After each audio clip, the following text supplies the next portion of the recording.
Hola, buenos días a todos, a todas. Gracias por estar aquí. Quiero agradecer al Ministerio de Educación de la provincia, a los organizadores del Congreso por haberme invitado y darme esta oportunidad de estar con ustedes hoy aquí, intercambiar algunas ideas acerca de la enseñanza de la historia y espero que después en el espacio de las preguntas podamos también dialogar un poquito más. Como está dicho, la propuesta de este encuentro es, con el pretexto, si se quiere, del Bicentenario, poder compartir con ustedes algunas reflexiones acerca de la enseñanza de la historia en una perspectiva histórica. O sea, desde nuestro propio oficio, pensar nuestra propia tarea. Y si bien esta lógica del Bicentenario me llevó a poner un título que habla del centenario al bicentenario, como van a ver, en realidad, para empezar a hablar de la enseñanza de la historia en el centenario tenemos que inclusive ir un poquitito más atrás.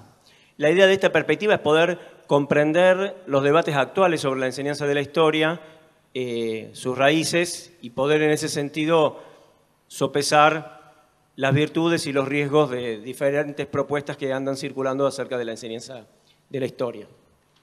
Tal vez una primera reflexión que valdría la pena hacer es en relación justamente al contexto del Bicentenario, ¿no? Digo, todavía el año no se terminó, así que todavía los ecos de las celebraciones de mayo están presentes y creo que justamente a ustedes no les revelo... ¿Se está escuchando bien? Disculpen. No les revelo nada si les digo que si bien los vehículos de transmisión de ideas sobre el pasado son diversos, sin duda la escuela es el lugar donde fundamentalmente los ciudadanos adquirieron sus ideas acerca de la Revolución de Mayo y del proceso de la independencia. Digo, si a contrapelo de lo que hoy nos enseña la historiografía, la mayoría de los argentinos creemos o creíamos durante mucho tiempo que en la Revolución de Mayo nació la Argentina, eso sin duda se debe, entre otros vehículos de transmisión cultural, fundamentalmente al rol que tuvo la escuela. La escuela es donde aprendimos que la patria nació en mayo, que lo que ocurrió en 1816 es la independencia de la Argentina, etc. Y lo aprendimos en las clases de historia, y de ellas yo voy a hablar fundamentalmente, pero ustedes saben que lo aprendimos no solamente en las clases de historia, lo aprendimos en las imágenes que adornaban y adornan las paredes de nuestras escuelas, lo aprendimos en los libros de texto de los diferentes niveles educativos, pero lo aprendíamos y se sigue aprendiendo fuertemente en los actos escolares, en la celebración de las efemérides, inclusive en la vida cotidiana, en los pasillos, en los recreos, etc. Y a muchos nos puede parecer, los que ya tenemos algunos años encima, que esa historia que nosotros hoy enseñamos, tal vez hoy ya no es la misma, pero que hasta ayer nomás se enseñaba, era la misma que nos enseñaron a nosotros cuando estuvimos en la escuela secundaria, en el profesorado o en el nivel primario, los que fuimos al inicial. Y si alguna vez tuvieron la oportunidad de revisar cuadernos de clase de generaciones anteriores, yo he podido hacerlo, por ejemplo, con la generación de mis padres, me sorprende el parecido, ¿no?, de lo que encuentro en esos cuadernos de clase respecto de no solo los contenidos, sino hasta el tipo de actividades propuestas. Y eso genera un efecto que los historiadores llamamos de naturalización, ¿no?, de pensar que el presente es naturalmente así y que así fue desde siempre. Pero la verdad es que la historia escolar que nosotros aprendimos es una historia que tiene una historia que es posterior a lo que muchos suponen, ¿no? En realidad, por eso sí, la fecha del centenario me parece que es muy relevante, porque en realidad la historia escolar que se enseñó durante gran parte del siglo XX, que no está desvinculada además, o por lo menos no estuvo desvinculada durante algunas décadas con la historia científica, con la historia académica, es una historia que, sin embargo, se consolida, es un relato de la historia que se consolida y se sistematiza justamente alrededor de la celebración del primer centenario de la Revolución de Mayo, alrededor de 1910. Si bien, por eso digo, se sistematiza, se consolida, tenía ya antecedentes en diferentes iniciativas que se venían gestando desde fines de 1880, principios de los 90. ¿Qué pasaba antes, en todo caso? Vale la pena mencionar. Primero, lo primero que hay que decir es que antes de la década de 1880 no hay sistema educativo en la Argentina, porque no hay Estado Nacional en la Argentina. Antes de 1862, como ustedes. Acá estoy. Me imagino que la mayoría de aquí son profesores de historia o me equivoco. Digo para ver si ya damos por supuesto algunas cosas, ¿ok? Digo, por supuesto había escuelas en el periodo colonial, había escuelas en el periodo independentista, pero como ustedes saben, primero eran pocas escuelas, la mayoría de ellas hoy diríamos que eran privadas, ¿no? Eran fundamentalmente escuelas confesionales, aunque había también escuelas de los municipios, estaban después de la Revolución las llamadas escuelas de la patria, pero lo que no conformaban era un sistema educativo. Es más, en la mayoría de las provincias que se van creando a partir de 1818, 1819, 1820, no hay realmente sistemas educativos provinciales. Hay escuelas que tienen cada una su currículum. Y digo, si estamos hablando del Bicentenario, la imagen que tenemos de la enseñanza de la historia en esas escuelas, por lo menos nos llevan a dos conclusiones. Primero, que antes de la década de 1860, la historia apenas ocupa un lugar en el currículum. E inclusive a veces nos llamamos a engaño porque lo que se llamaba historia en realidad era historia sagrada en las escuelas anteriores a la década de 1860, aunque esta situación variaba de provincia en provincia. Pero además, lo que puede llamar la atención, y ahí debo de reconocer que no conozco los textos que circulaban en todas las provincias, porque insisto que no hay un sistema nacional, pero cuando uno mira, por ejemplo, los textos que circulan en la provincia de Buenos Aires, en la primera mitad del 19, inclusive en las primeras décadas de la organización nacional, que es aparte del territorio donde hay mayor cantidad de escuelas, lo que llama la atención es que la evocación de la Revolución de Mayo es bastante diferente de la que vamos a conocer en el siglo XX, porque es fundamentalmente la historia de la República.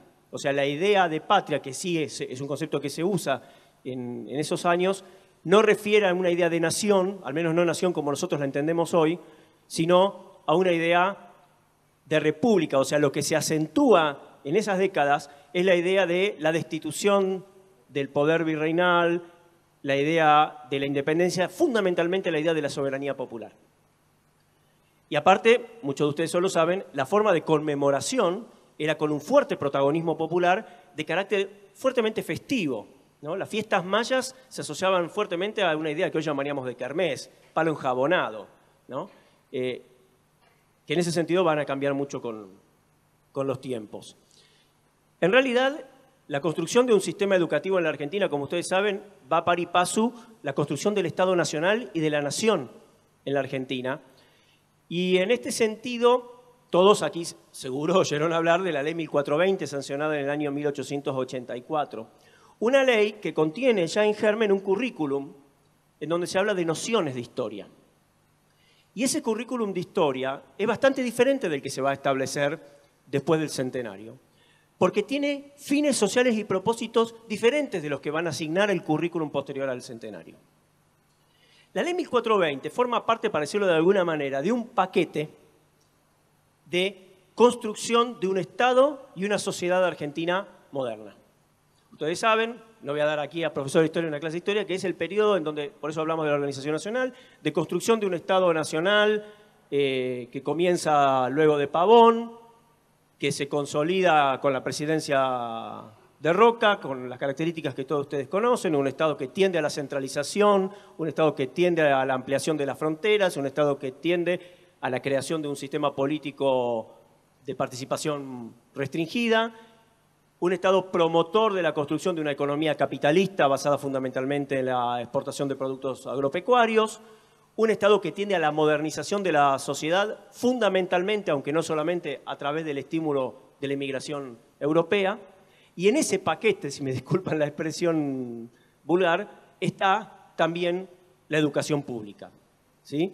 La educación viene a contribuir a ese proceso de creación de una ciudadanía, de creación de una nación y de creación de una sociedad moderna. Y eso le imprime sus características a la propia Ley 1420 y a los debates que ella genera. Digo, en general, cuando estudiamos historia de la educación, el debate que queda muy fuerte alrededor de la Ley 1420 es el que pareció el único elemento en discusión en el Parlamento cuando se hace, que es la educación laica, o por lo menos lo que se entendió entonces como educación laica, que no era estrictamente así. Pero sí la idea de que en el horario de clases no hay educación católica obligatoria como era usual en las escuelas de todo tipo hasta ese momento. Ahora, muchas veces eso se lee solo en clave de un enfrentamiento entre clericales y anticlericales, pero hay que ponerlo en la perspectiva del proyecto de construcción de la nación. Cuando uno lee los debates del momento, especialmente los argumentos del ministro Wilde, encuentra que el argumento principal de él es que la educación laica es necesaria como la base de un currículum destinado a realizar los objetivos de la Constitución. Esa Constitución, cuyo preámbulo, todos lo aprendimos de memoria en quinto grado y en adelante, se presenta a sí mismo como la carta magna que tiende a la construcción de una nación puestos sus ojos en el futuro, que en su propio preámbulo, cuando enuncia sus objetivos, no alude al pasado, sino a los objetivos de constituir la unidad nacional, proveer la defensa común, asegurar los beneficios de la libertad. Y eso es un elemento muy importante del cual voy a abundar, porque eso significa que la idea de nación que estaba en la mente de los constituyentes del 53, apropiada después por Buenos Aires también después de la reforma del 60 y 66, es una nación concebida como una identidad política basada en una idea contractualista, en la idea del pacto, basada en la idea de que la nación es algo a construir y es en el futuro. ¿Y quiénes son los integrantes legítimos de esa nación en esa concepción constitucional? Lo dice el final del preámbulo cuando dice que esos derechos, esos beneficios, esas garantías que la Constitución luego va a enunciar son para nosotros, para nuestra posteridad y para todos los hombres del mundo, y creo que querían también a las mujeres, que quisieran habitar el suelo argentino. O sea, nuevamente la idea de que para ser miembro de la nación en esa concepción de nación, no hay que pertenecer a una identidad étnica determinada o a una religión o a un origen histórico o compartir alguna característica lingüística, sino que hay que querer formar parte de ese colectivo que quiere constituir la unidad nacional, proveer a la defensa común, asegurar los beneficios de la libertad. Y esa lógica es la que orienta el currículum inicial, incluyendo el currículum de historia, a partir de la ley 1420. Es un currículum, si se quiere, de carácter cuyos principales propósitos, por lo tanto, son construir un ciudadano republicano. Acuérdense la lógica tanto de Sarmiento como de Alberdi, aunque tenían concepciones diferentes de la educación, de educar al soberano. También un ciudadano trabajador, está la idea de que acá se está construyendo una sociedad capitalista, una economía capitalista. Un ciudadano de una república moderna. En términos de aquella época, que después se presta a interpretaciones variopintas, un ciudadano civilizado. Y en ese sentido, la idea era que la educación que se tiene que dar en las escuelas argentinas es la misma educación que se da en todas las naciones civilizadas de la Tierra. No hay una idea de construir una identidad nacional singular. Cuando, fruto de esa inmigración, se produce aquí la gran migración italiana, que es especialmente hasta fin del siglo XIX, la predominante en la inmigración europea, y esa inmigración muestra capacidad de organización, sus sociedades mutuales, sociedades de beneficencia y su sistema escolar, porque la verdad que debo decirles que, al menos en Buenos Aires y en Rosario y otros lugares donde estaban las colonias de inmigrantes italianos, antes de que existiera un sistema educativo argentino, existía un sistema educativo de la colonia italiana. Cuando ellos hablan de educar italianamente en sus escuelas, Sarmiento, ya es el Sarmiento viejo, ¿no? El Sarmiento de la década del 80, dice indignado: confesamos ingenuamente que no comprendemos lo que significa educar italianamente a un niño. Si hoy se recorren las escuelas de Inglaterra, Estados Unidos, Suecia, Francia, Alemania y la misma Italia, se observará que lejos de darse en ellos una educación inglesa, sueca, etc., no hay más diferencia esencial que el idioma empleado, mientras los métodos son los mismos. ¿Educamos nosotros argentinamente? No. Educamos como el norteamericano Mann, el alemán Froebel, y dice él, el italiano Pestalozzi. Pestalozzi era suizo, pero le venía bien para meter a los italianos que eran sus contrincantes en el momento, ¿no? Como estos tres grandes pedagogos nos han enseñado que debe educarse a los niños, les hacemos aprender de manera racional todo aquello que hoy se enseña en las escuelas bien organizadas del mundo entero. Un currículum, si quieren, cosmopolita. La idea de la razón, ¿no?, como el elemento central del currículum. Y por eso, cuando uno ve qué se enseña en esas primeras clases de historia, se habla de nociones de historia argentina, que en realidad es todavía una historia en gran medida americana. La idea de que en realidad es la historia de la América antes española. Y además con un peso no muy fuerte. Se le daba mucha más atención a lo que hoy llamaríamos formación ética y ciudadana, aunque no se usaba ese nombre, porque la preocupación era que que a estas jóvenes generaciones hay que enseñarles a aprender a defender sus derechos y a cumplir sus obligaciones. Esta idea de formación del ciudadano no estaba tan pensada en un anclaje en el pasado, sino en el futuro. Y por lo tanto lo que debían conocer no era tanto una historia que se consideraba inexistente. Y en todo caso lo que había que enseñar era la cuna de esa civilización y por lo tanto se enseñaba, por supuesto, historia europea. Ahora, aquí valdría la pena introducir una diferencia entre lo que establece la Ley 1420, que recuerden que la Ley 1420 establece la educación estatal, laica, obligatoria y gratuita para el nivel primario. Diferente es la lógica y por tanto también desde el vamos va a ser diferente el currículum de las escuelas medias, las llamadas entonces escuelas nacionales, en las cuales, por ejemplo, Bartolomé Mitre ya desde su presidencia tuvo una fuerte importancia en su desarrollo. Ustedes saben, en ese sentido, Mitre privilegiaba la educación secundaria frente a un Sarmiento que pone todo el énfasis en la que él llamaba la educación popular, ¿no? La educación primaria, y una Avellaneda que sigue con ambas tendencias. Ahora, la escuela media nace para otra cosa. Si el fin de la escuela primaria es la formación del ciudadano y por eso todos tenían que estar ahí adentro y por eso aún a costa de los padres que no quisieran enviar a sus hijos, hay que compelirlos a enviar a sus hijos a la escuela para formarlos como ciudadanos, la escuela media nace con fines meritocráticos y selectivos. La escuela media nace, especialmente en la segunda mitad del siglo XIX, para las élites. Es más, su nombre la denuncia. ¿Qué es eso del medio? Es el sándwich del medio la escuela. Es simplemente una etapa necesaria para llegar a lo fundamental que es la formación universitaria.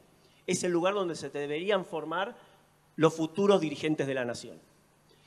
Eso explica contenidos diferentes, métodos de enseñanza diferentes. Una escuela primaria, ya desde el vamos, ya desde fin del siglo XIX, es exitosa en la medida en que sus alumnos se egresan exitosamente. Usando términos de fines del siglo XX, del siglo XXI, desde siempre la escuela primaria exitosa era aquella que retenía. La escuela secundaria de fines del XIX, la exitosa es la que expulsaba, o para decirlo en términos más moderaditos, la que seleccionaba bien. La que evitaba que llegaran a la universidad los que no estaban por su condición intelectual y social habilitados para llegar a ella. Y eso establecía un currículum en general diferente y de historia también diferente. Voy a hablar del currículum de media un poquito más adelante. Ahora, esta idea de sarmientina, si quieren, de la función republicana, cosmopolita de la educación, que insisto que está en el nudo del currículum de la Ley 1420, no va a perdurar. Aún antes del centenario, por un lado los constituyentes hicieron esta nación para todos los hombres del mundo que quisieran habitar el suelo argentino, pero podemos sospechar que ellos querían que vengan en calidad de ciudadanos, que vengan en calidad de trabajadores, o sea, que traigan sus manos laboriosas, pero parece que algunos no percibieron que además de sus manos iban a traer su cabeza y sus corazones, o sea, su cultura, sus sentimientos, sus aspiraciones de vida, su propio raciocinio. Y el resultado, como ustedes saben, fue un proceso inmigratorio exitosísimo. Gran parte de los argentinos, es un error a veces decir los argentinos todos descendemos de los barcos porque no estamos dando cuenta, primero, de aquellos que se descendieron de los barcos pero forzadamente, que son los que vinieron de África. Y por otro lado, los que no descendieron de los barcos, que es la población originaria o aborigen. O por lo menos que vinieron, pero varios miles de años antes a través del estrecho de Bering.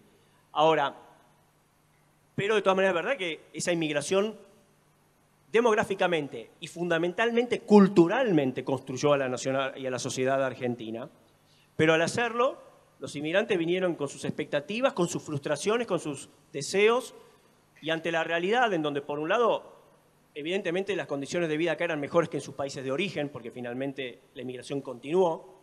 Si este hubiera sido un país donde se vivía peor que en Italia o en España, la inmigración, que fue mayoritariamente espontánea, no hubiese acontecido. Al fin y al cabo, de cada 2 inmigrantes que llegaron aquí entre 1860 y 1930, uno se volvió, pero uno se quedó, en promedio, y acá formaron familias. Sin embargo, también descubrieron que eso no implicaba que la vida acá era color de rosa, ni mucho menos, y ustedes saben que eso originó 2 cuestiones, o 3 que preocuparon a la época. Primero, la llamada cuestión social, ¿no? O sea, antes que la cuestión social, lo que los empezó a preocupar. Es muy notorio esto, porque a fines de los 80, principios de los 90, algunos miembros de la élite están preocupados por algunos inmigrantes, principalmente la comunidad italiana, que como les decía fue en esas décadas la más organizada, pero que además algunos de ellos prosperan económicamente. Tienen una activa vida civil y y una activa vida económica, aunque un muy bajo nivel de participación política. En un país en donde, en principio, todos podían votar, aunque muy pocos elegían hacerlo, probablemente porque el carácter fraudulento de las elecciones no era una invitación, la sensación era que en realidad la política se jugaba en otro lugar, pero además porque manteniendo la ciudadanía de origen mantenían algunos privilegios como la protección consular. La cuestión es que empieza a haber como una idea de que nos están invadiendo culturalmente, aparece cierta sensibilidad, preocupación por esas escuelas italianas en donde se sigue enseñando no solamente en italiano, sino que no se enseña la historia argentina, sino la historia de Italia, donde la bandera que ondea es la tricolor y no la celeste y blanca, etcétera, etcétera. Y entonces hay una preocupación de una sensación de pérdida de la identidad nacional, de una identidad nacional que por otra parte recién se estaba construyendo. Es muy importante tener en cuenta que nosotros tenemos muy naturalizada la idea de que somos argentinos, pero eso es un producto histórico, es una construcción. Si uno hubiese preguntado en medio de la batalla de Pavón, a ambos lados de la trinchera, ¿usted qué es? Argentino no es la primera respuesta que hubiese salido. La respuesta que hubiese salido es santafesino, entrerriano o porteño, pensando en los contendientes de la batalla de Pavón.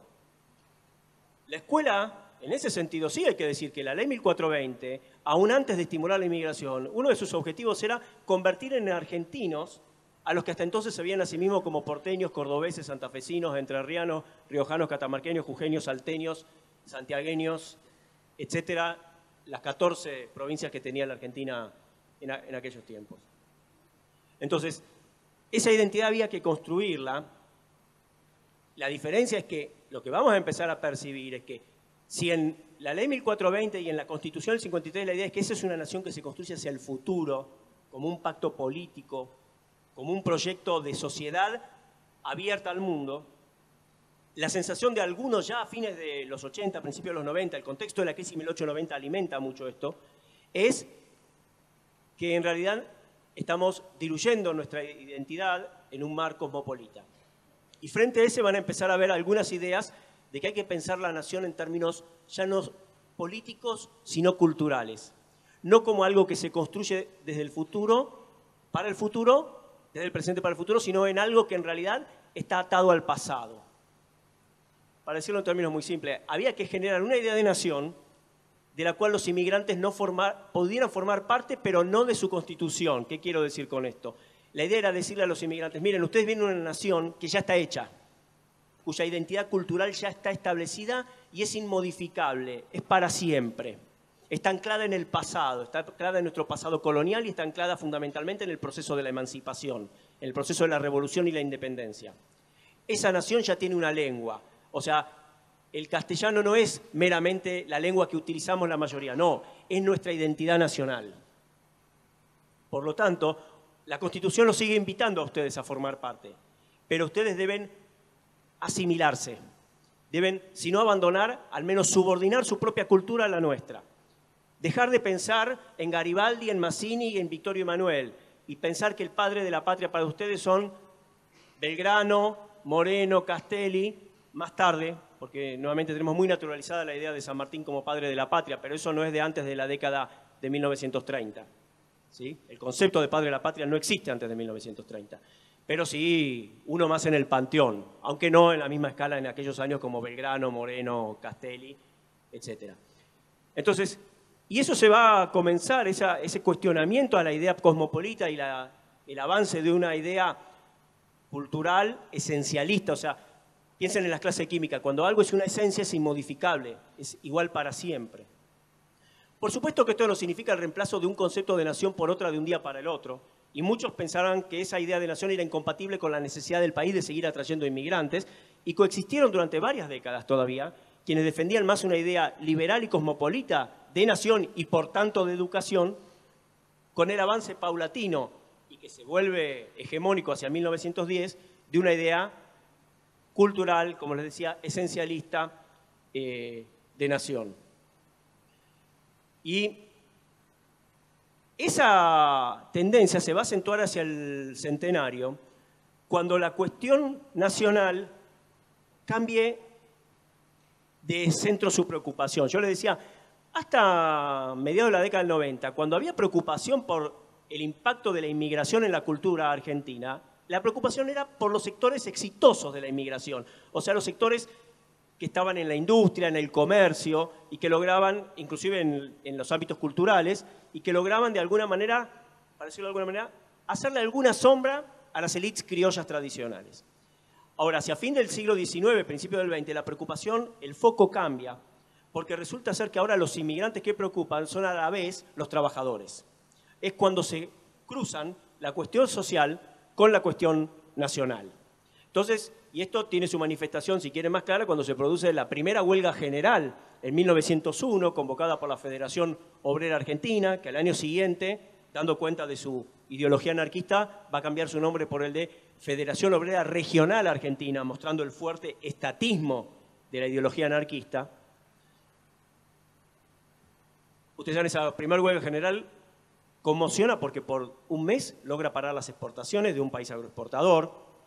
Empieza de ahí en más, usted sabe, una década particularmente de intensa presencia del movimiento sindical, bajo la hegemonía anarquista, pero también con una fuerte presencia de los socialistas, y a partir de 1906 también de la corriente sindicalista revolucionaria, que de alguna manera presentan un desafío a las élites que pensaban que los problemas sociales de la vieja Europa acá no iban a tener lugar porque este era un país rico y abierto a todas las posibilidades del que quisiera trabajar.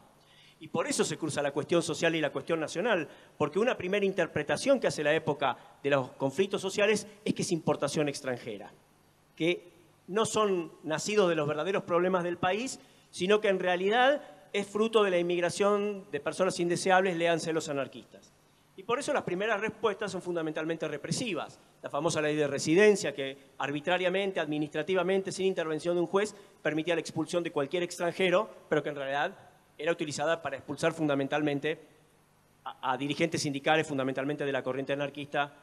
Igual ustedes saben, cuando vos tenés leyes arbitrarias, después también se usan para expulsar a cualquiera que te anda molestando por ahí, ¿no es cierto? De todas maneras, esta respuesta de carácter represivo muy rápidamente quedó en claro que no iba a ser suficiente. Y existen, a partir de la primera década del siglo XX, se va a ir acentuando después, tendencias a buscar la resolución de la cuestión social y de la cuestión nacional, pero también de la cuestión política que en ese momento es acuciante. ¿Por qué? Un régimen que mientras, especialmente hasta 1890, muestra su capacidad para promover el crecimiento económico, puede ser legítimo, aunque es elegido en elecciones que todos saben que son en gran medida amañadas. Pero cuando desde la 1890, con la Revolución del Parque y la crisis económica gravísima de 1890, ese principio de legitimidad ya no resulta suficiente, ustedes saben, ahí es el bautismo de fuego de la Unión Cívica, que al año va a constituir el primer partido político moderno de la Argentina, que fue la Unión Cívica Radical, empieza a haber un ciclo de confrontaciones en donde el problema no es solamente el carácter amañado de los comicios, sino los bajos niveles de participación. Sarmiento, a la vez que promovía la educación, insistía, le surgía a los inmigrantes italianos que por favor se nacionalicen, porque él tenía la ilusión de que si las elecciones dejaban de participar solamente las clientelas electorales de los sectores bajos, porque ahí hay un error a veces de interpretación. El sistema restrictivo en la Argentina, diferente del inglés, no era sinónimo de participación vedada a los sectores populares y restringida a los sectores altos. En la Argentina era la inversa. Los que votaban eran muy pocos, pero eran prácticamente todos de los sectores populares. Pero no iban a votar en calidad de ciudadanos ejerciendo sus derechos republicanos, sino de masa electoral, de clientelas electorales, muchas veces empleados del Estado o de empresas contratistas del Estado, que iban a votar colectivamente en una suerte de, hoy le decimos clientelismo político, ¿no es cierto? Entonces, la idea era que se necesitaba que esa población inmigrante, que ya estaba llegando a conformar en todo el país el 35%, pero que, por ejemplo, en la ciudad de Buenos Aires, en el censo de 1914, los inmigrantes conforman el 47% de la población. Y eso que en el 53 restante estamos contando a los hijos de los inmigrantes que ya son considerados en el censo argentino, pero que obviamente culturalmente todavía no lo son. Y si yo miro a la población trabajadora, donde el predominio de los varones es muy fuerte, ustedes saben que en esas épocas no es que no vengan mujeres, pero por cada mujer que venía, venían 2 varones. La inmigración es predominantemente masculina y soltera. Entonces, Ahí los inmigrantes, ahí explica la característica del movimiento obrero, conforman el 60% de la masa trabajadora. Entonces, frente a eso, aparecen estas necesidades de dar respuesta en diferentes ámbitos. Por ejemplo, es verdad, hay ley de residencia en relación a la cuestión nacional, pero se empieza a pensar que hay que ver los mecanismos de integrar a los inmigrantes a la cultura argentina y la escuela va a ocupar un lugar fundamental. Y ahora me voy a dedicar a eso. Pero antes quisiera recordarles, para que se entienda en qué contexto entra el proyecto educativo del Centenario, que al mismo tiempo se va a empezar a esbozar las primeras medidas de carácter social.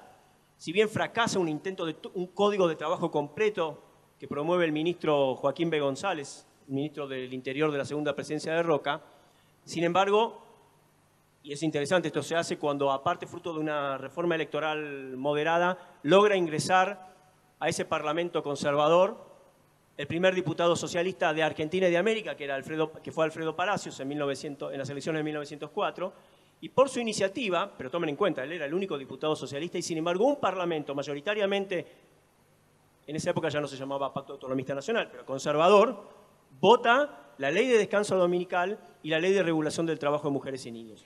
Primeros esbozos, muy tibios, muy poco rigor en hacerlos cumplir. Vigencia, en realidad, por ser una ley nacional, solamente en la capital federal y en los territorios nacionales, porque algunas provincias adhirieron, algunas no, pero tibios esbozos, si quieren, de una legislación social.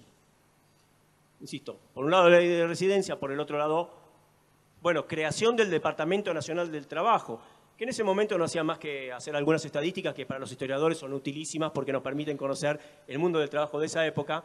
Bastante poco éxito tenía en arbitrar el mundo del trabajo, pero bueno, piensen que ese Departamento Nacional del Trabajo con el tiempo se convirtió en la Secretaría de Trabajo y Previsión en manos de un coronel que la asume a fines del año 1943 y lo lleva a la presidencia de la Nación. Ya saben de quién estoy hablando, por supuesto.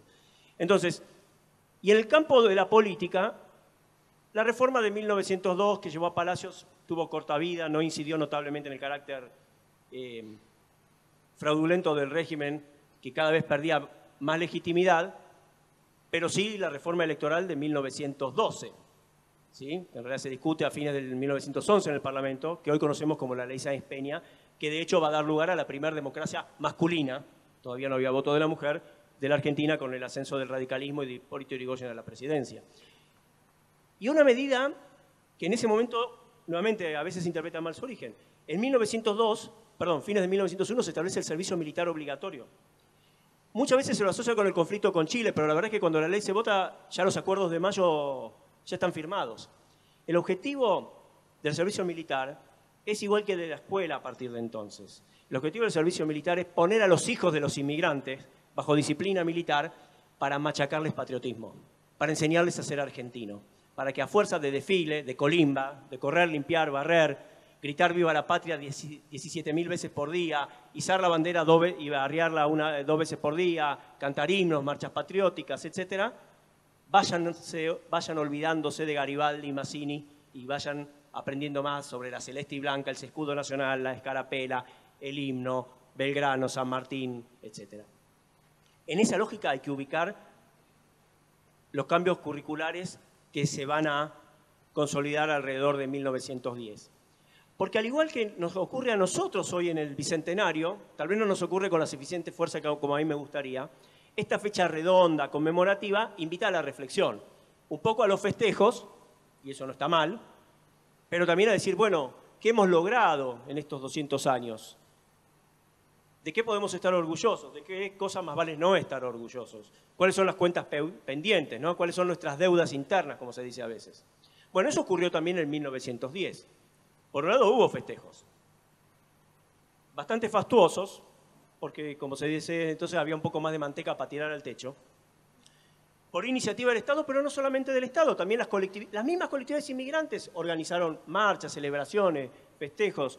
Los estudiantes, que en esa época, es verdad, los estudiantes universitarios eran casi todos de clase alta, haciendo grandes marchas patrióticas, expresando su patriotismo yendo a los sindicatos, incendiándolos y gritándoles gringos, descúbranse la cabeza cuando se canta el himno nacional, abajo ese sucio trapo rojo. Esa consigna que después se escuchó en los 70 ya se escuchó por primera vez alrededor de 1910. O sea, imponiendo el patriotismo. bueno, yendo también al barrio judío del 11 a provocar un pequeño pogrom para, por las dudas, darle un poco de patriotismo a esos deicidas. Pero a la vez lleva a la reflexión.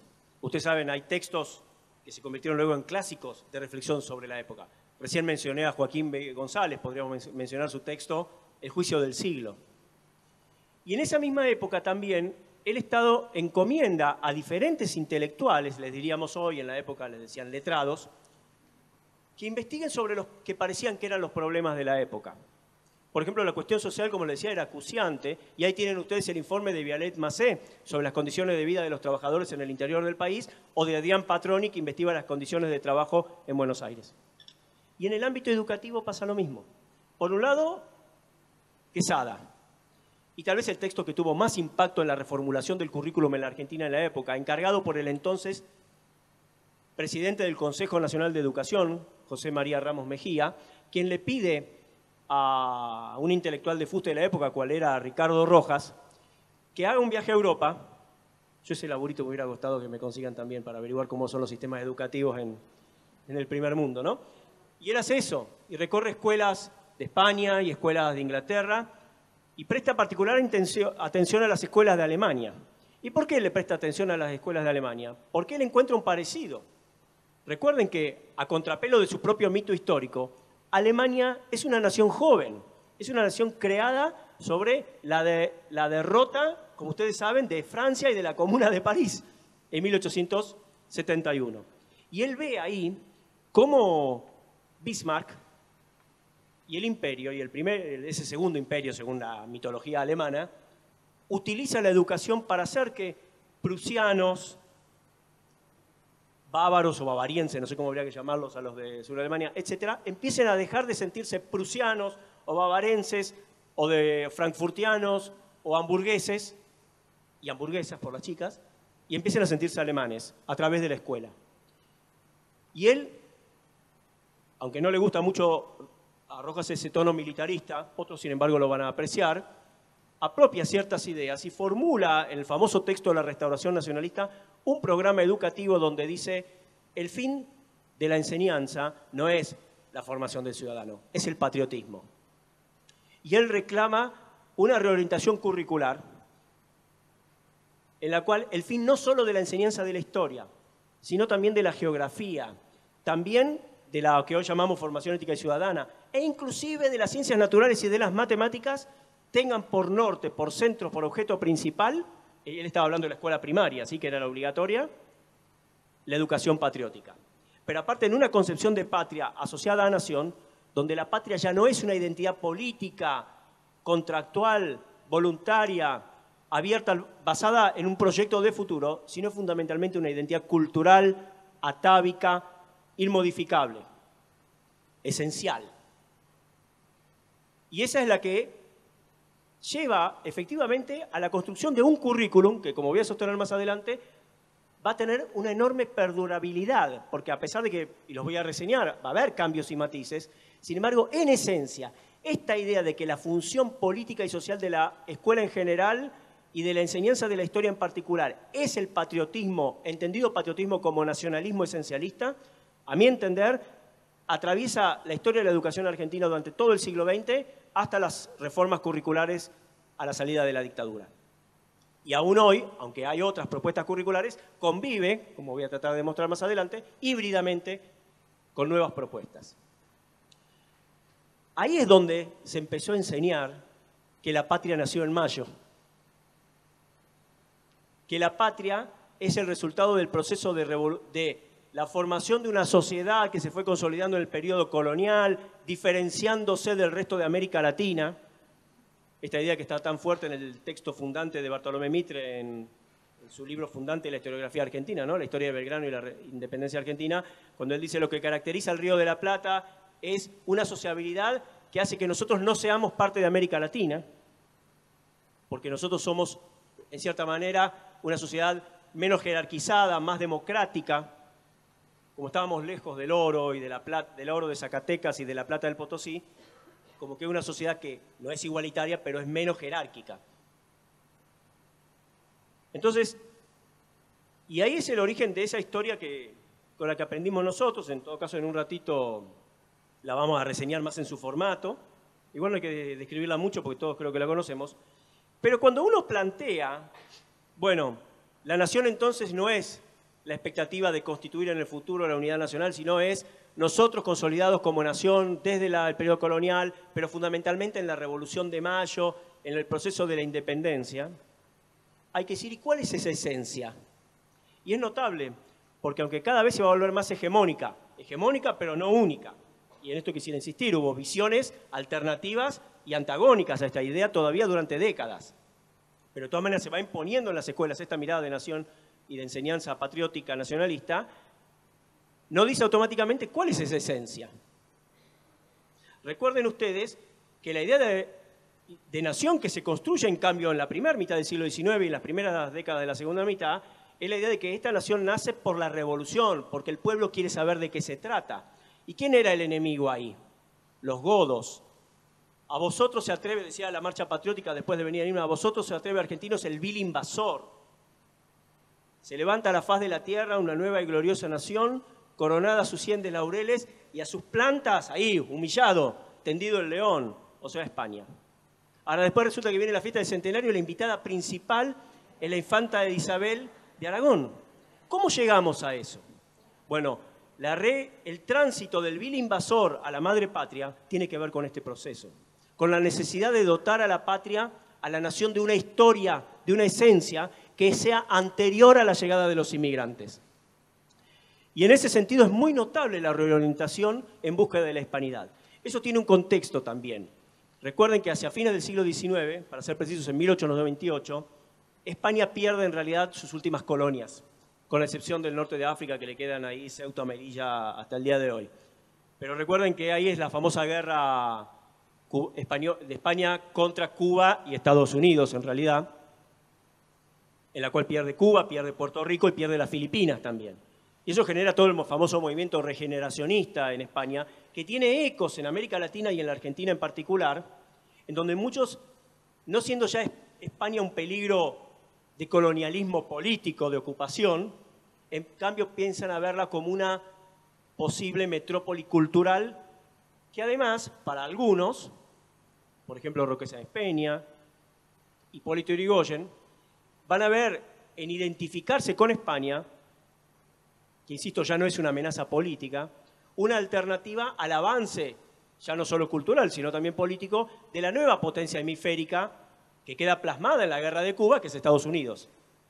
Es en ese contexto que no sorprende, o sí, que en 1916, apenas asumido a la presidencia de la Nación, Hipólito Yrigoyen establece el 12 de octubre como feriado nacional con el nombre de Día de la Raza, con una connotación que no tenemos que equivocarnos, porque fruto de la experiencia del nazismo tendemos a olvidar que raza no tenía la connotación de genocidio que tiene hoy, sino una idea de que la científica, hoy sabemos que es pseudocientífica, pero en la época era ciencia pura, de que la humanidad está dividida en razas, y la idea de raza ahí era el día de la hispanidad. Esta idea de que España es la matriz cultural de la Argentina, eso va a ser muy poderoso. Ahora, sin embargo, no todo el mundo aceptaba con la misma facilidad la idea de que la matriz cultural es España. Por ejemplo, Rojas todavía tenía esta idea sarmentina de que España es el atraso.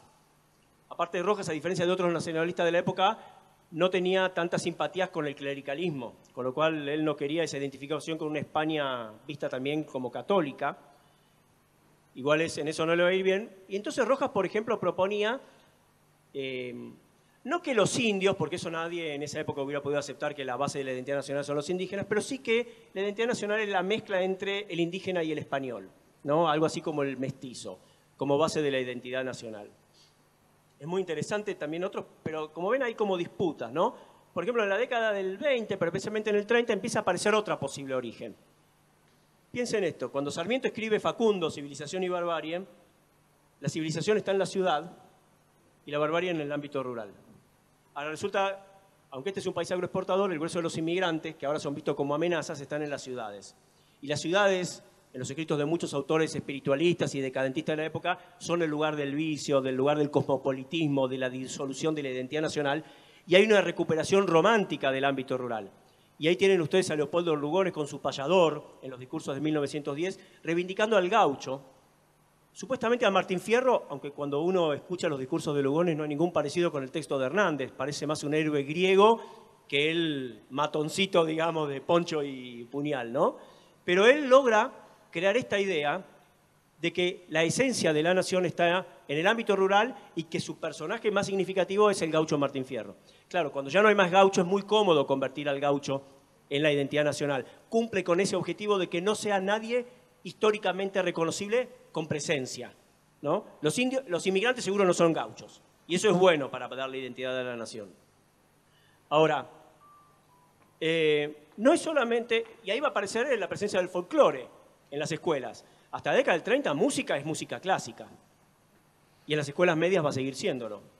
Pero en las escuelas públicas va a ser el folclore, va a irrumpir. Claro que no el folclore de la onda de Mercedes Sosa de contra la injusticia social, métale la marcha, métale el tambor, que estamos anunciando la revolución, sino qué lindo es mi paisaje, qué linda mi montaña, qué linda mi patria, qué linda mi Guaina.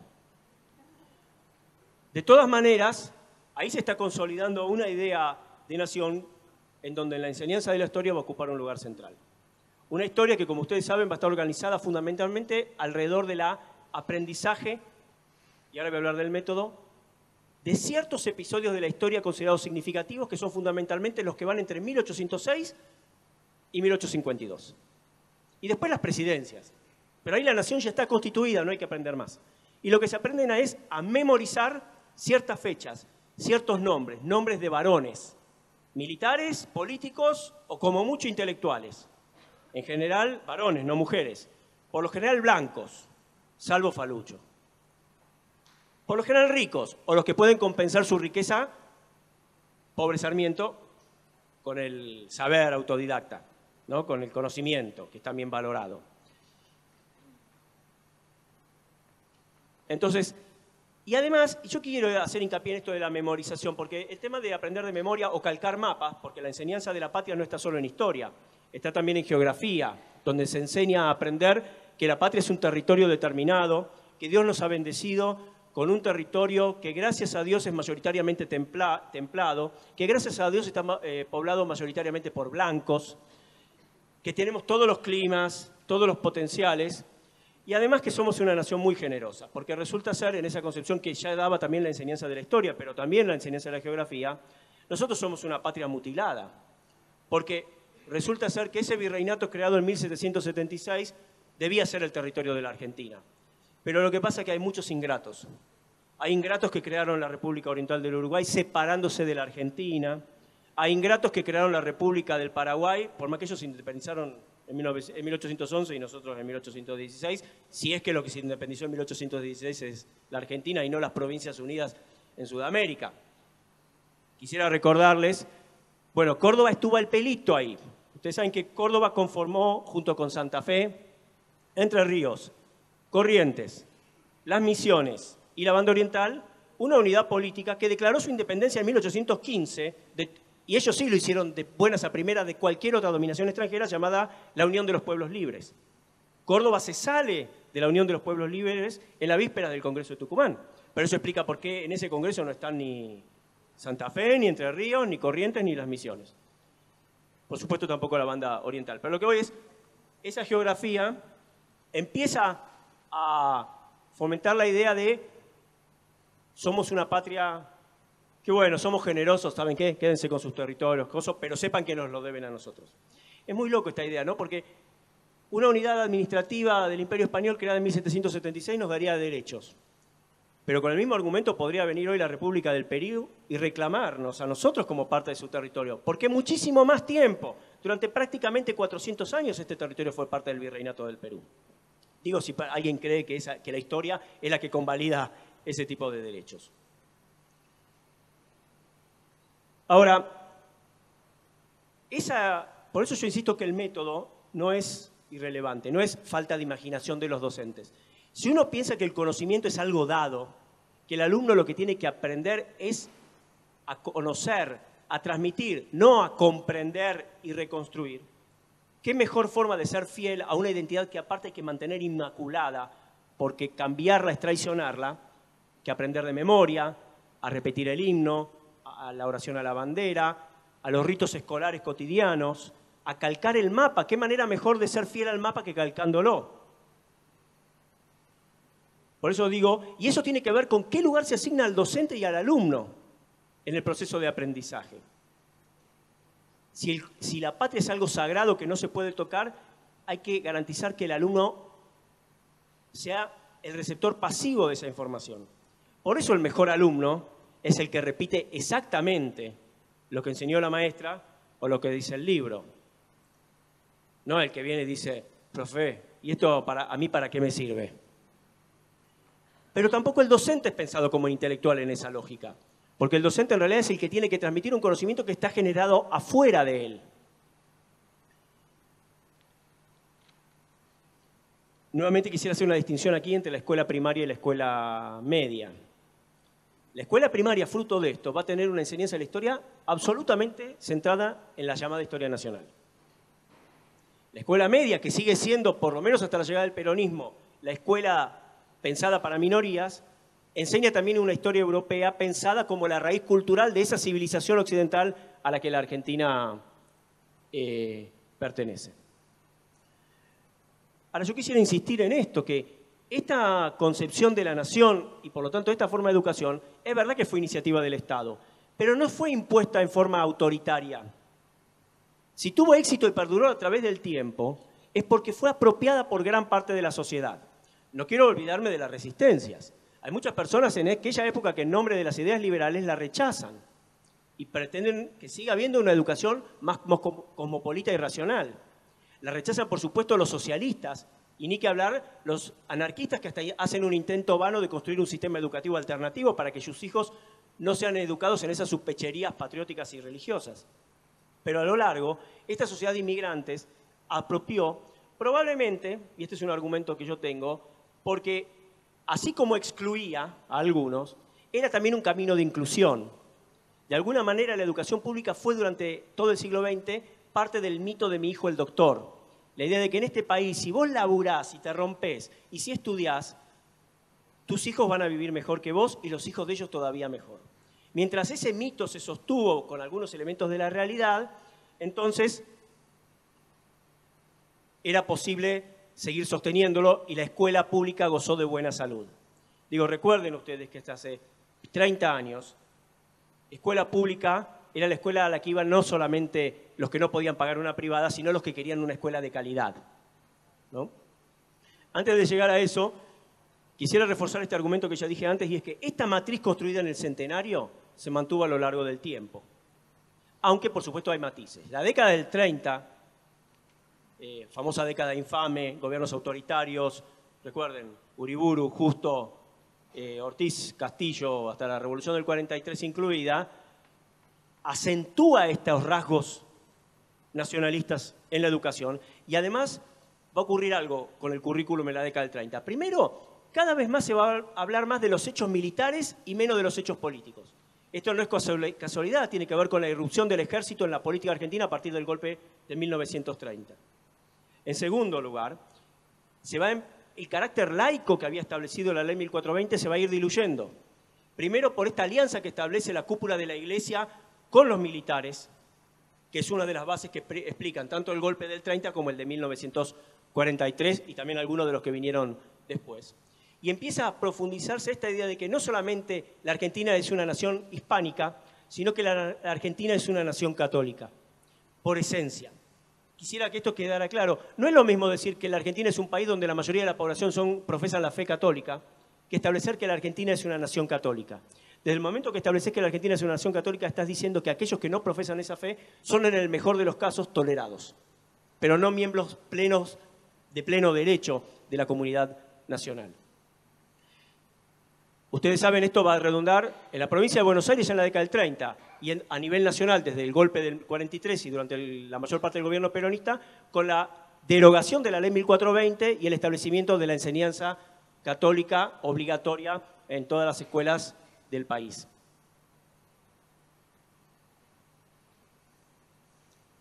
Podría reseñar otros momentos que muestran la perduración de este motivo nacionalista con matices. Por ejemplo, después de la posguerra, no tanto en las clases de historia, pero sí en las de cívica, esta idea de la Guerra Fría invade el currículum. La idea de que hay que enseñar que nosotros pertenecemos al mundo occidental y cristiano y ahora el gran enemigo, la gran amenaza, es el comunismo. Eso está muy presente en los programas especialmente de cívica. En los de historia menos, ¿por qué? Porque en historia sigue persistiendo la idea de que el grueso de la historia que hay que enseñar es la del siglo XIX, ¿no? ¿Por qué? Porque hablar de la historia del siglo XX es hablar ya del presente, y el presente implica reconocer la dimensión del conflicto, y la educación mantener la pretensión de apoliticidad de la enseñanza, de neutralidad. Probablemente el momento de exasperación del motivo nacionalista en la enseñanza se da, en el país en la enseñanza se da durante la última dictadura militar. Ahí ya la figura del subversivo apátrida, no es casualidad el uso de subversivo apátrida, es todo aquel, ya no solamente los miembros de las organizaciones armadas, sino todo aquel que no identifica a la Argentina como parte del mundo occidental y cristiano. Y probablemente es esa dictadura la que explique los cambios curriculares que vienen después. De alguna manera es un procesamiento de diversos procesos y lecturas que se hacen de ese pasado que empiezan a llevar a una contestación de esa enseñanza de la historia. Primero porque a la par de la dictadura, en el mundo ya desde hacía décadas se está viendo una renovación historiográfica, que muchos argentinos entran en contacto de ellos o a través del exilio o a través de los estudios clandestinos, porque en los claustros universitarios reinaba el oscurantismo, que empiezan a pensar una historia donde sus protagonistas ya no son grandes seres individuales, sino los sujetos sociales colectivos, donde la historia ya no se piensa en términos positivistas de hechos sueltos, sino de procesos, de estructuras, del cambio y la continuidad. No desarrollo mucho esto porque estoy entre colegas, no tengo que contárselo a ustedes. Donde la historia ya no es pensada meramente, y ahora ya estoy pensando en la enseñanza, en que los alumnos repitan sin comprender a veces hechos del pasado desconectados entre sí, sino que comprendan. La palabra comprender asume un rol. Pero todo ese cambio que está en los enfoques curriculares que todos conocen, y por eso no creo que sea necesario que yo describa aquí, tienen como sustrato una modificación de los objetivos sociales y políticos de la enseñanza de las ciencias sociales en general y de la historia en particular. Si antes hablábamos de la formación de ciudadano pensado como patriota, hoy me parece que lo que, al menos yo quisiera interpretar de los nuevos enfoques curriculares, es que ya no queremos adoctrinar, sino formar ciudadanos críticos reflexivos. No queremos decirles a ellos cuál es la patria, sino que ellos puedan construirse una idea de nación y de patria. Y que en todo caso el gran desafío es que puedan pensar una idea de identidad colectiva que hoy será la nación, quién sabe mañana, en donde volvamos a pensar en términos republicanos, en términos de para todos los hombres del mundo que quieren habitar el suelo argentino, en términos donde lo que compartimos no es el pasado, sino fundamentalmente la expectativa de futuro. Ahora, claro, para eso hace falta ponerse de acuerdo en cuál es ese futuro que queremos construir, ¿no? Porque la generación del 80 o la generación del centenario construyó su proyecto de nación. Hoy, a 100 años de distancia, es muy fácil hacerles un juicio y decirle nos legaron esto y aquello, y en el aquello hay mucho debe. Pero ellos fueron los protagonistas de esa época. Construyeron una nación, una economía y una educación acorde a la interpretación de quienes participaban en la política entonces y cuáles pensaban que era el futuro que querían construir. A mí me parece que nuestro desafío hoy es construir un proyecto de nación, primero, en donde la participación en la definición de cuál es el futuro que queremos construir sea más amplio, políticamente participativo. Segundo, que culturalmente no precise, para sentirnos parte de una misma identidad, que seamos homogéneos culturalmente. Para decirlo en términos escolares, que para poder aprender no sea necesario que todos aprendamos las primeras letras, pienso en la época de la dictadura, decían, no más de 10 letras en primer grado, ¿no? Esa idea del gradualismo y del normalismo, que tienen un sentido a principios del siglo XX. Pero la sociedad en la que vivimos hoy no es la misma. Y yo quisiera hacer por último una reflexión sobre la escuela media, que es la que la mayoría de ustedes tal vez se desempeñan. Nuestra escuela media hoy, y no sé si todos los docentes tomamos nota de ello, ha cambiado su misión histórica. Hoy, la misión de la escuela media, lo dice en la Ley Nacional de Educación, es la misma que la escuela primaria en el sentido de que es formación de ciudadanos. Por eso es obligatoria, porque ya no tiene la función meritocrática selectiva. Por lo tanto, su criterio de éxito hoy no es a cuántos mandé a marzo. Ahora, el problema creo que tenemos los profesores de secundaria es que tenemos que producir disculpen la metáfora porque solo es metáfora, hacer un producto diferente, pero con la misma máquina. ¿Qué quiero decir? Seguimos teniendo una escuela pensada y organizada, que tiene una gramática escolar, como dicen los pedagogos, pensada para las funciones con las cuales se creó la escuela secundaria, las escuelas normales, a fines del siglo XIX y principios del XX. Para una población que era solo una porción de la sociedad, una porción social y una porción cultural, que manejaban ciertos códigos. Y hoy tenemos a todos los hijos del pueblo argentino. Y además, fruto del proceso de fragmentación que es educativa, que es el reflejo de la fragmentación de los enormes problemas de la exclusión social, la escuela pública, que confieso es la que a mí más me preocupa, es cada vez más la escuela de los pobres en la Argentina, de los excluidos. Y acá me parece que tenemos que preocuparnos por una enseñanza que se vuelva... 3 criterios me parece orientadores, muy genéricos, que no dicen nada, pero que para pensar. Uno, que sea una historia científicamente válida. Esto que parece una verdad de perogrullo, sin embargo, no lo es. La verdad que en las últimas décadas, 1960 en adelante, la historia escolar era una historia divorciada de la historia producida en los ámbitos académicos. Era una historia que, por la lógica del patriotismo, enseñaba contenidos que el conocimiento histórico ya no avalaba, pero como teníamos otra misión política, lo seguíamos sosteniendo. Segundo, que sea una enseñanza socialmente relevante. Y acá puedo proponer algunas ideas que no son la posta, no son la respuesta. Es alguna de las respuestas que yo como docente, que he sido muchos años de primer año, he encontrado. A mí la verdad ya no me preocupa que los chicos se aprendan qué decía la paleta de Namer, ni la tabla de Hammurabi, aunque me pueden servir de pretexto para pensar algunos problemas de la sociedad contemporánea. A mí trabajar sobre las características del mundo del trabajo, sea en las sociedades tributarias del Antiguo Oriente o en las sociedades esclavistas de la Antigüedad Clásica o las características de la servidumbre feudal me permiten para pensar con los chicos los problemas del trabajo asalariado, de la flexibilización laboral, de la exclusión social y económica que sufren grandes masas de los argentinos. Y yo leo esa historia como hacemos los historiadores, no con anacronismo. No vamos a decir que Espartaco era socialista. Ese es un riesgo que hay que tener cuidado. En mucha divulgación histórica esa... ¿no? Cuando un hombre que tiene mucho éxito pero poco rigor dice que Mariano Moreno fue el primer desaparecido de la historia argentina, los historiadores tenemos que saltar y decir, eso no. Eso no porque entonces no hay rigor. Vuelvo a la idea de que aparte seamos científicamente válidos. Entonces, contenidos socialmente relevantes y por último, contenidos que piensen que lo que tengo enfrente es un niño que está a punto de dejar niño si quieren. No sé, yo tengo un hijo de 13 años y para mí sigue siendo un niño. De 13 años.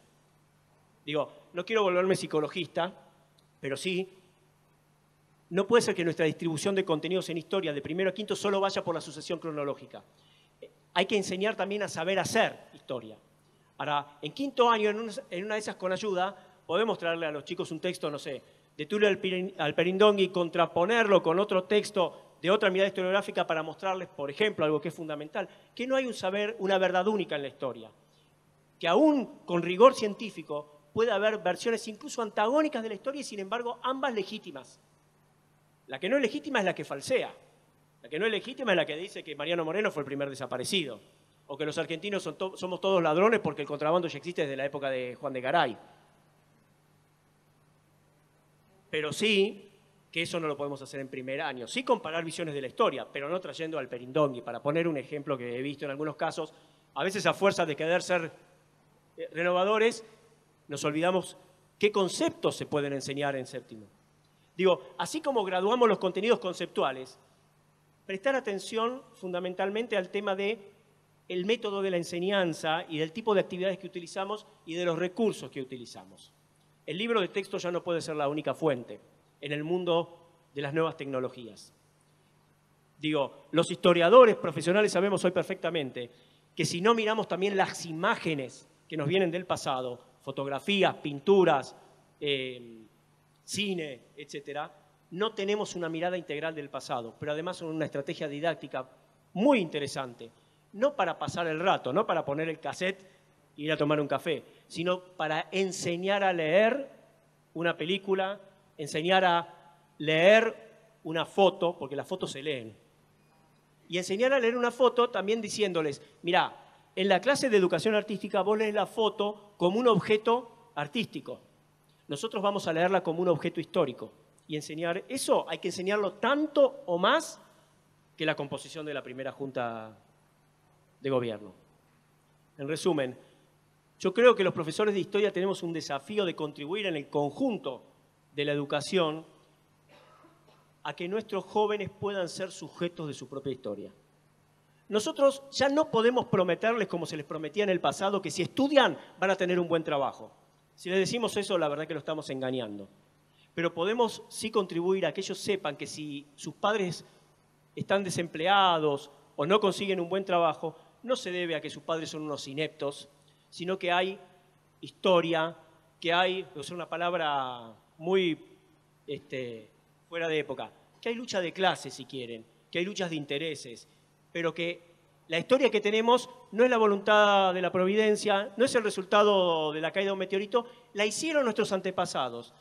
Y si nuestro presente no es igual al pasado, no tiene el futuro por qué ser igual al presente, especialmente cuando el presente es poco prometedor. Y que ellos no tienen que ser espectadores de la construcción de ese futuro, sino sus hacedores. Y yo ahí sí tengo una vana ilusión sarmientina, iluminista, de que la educación es una herramienta poderosa. Porque como decía una canción de un cantautor famoso, cuando el pueblo sabe, no lo engaña un coronel.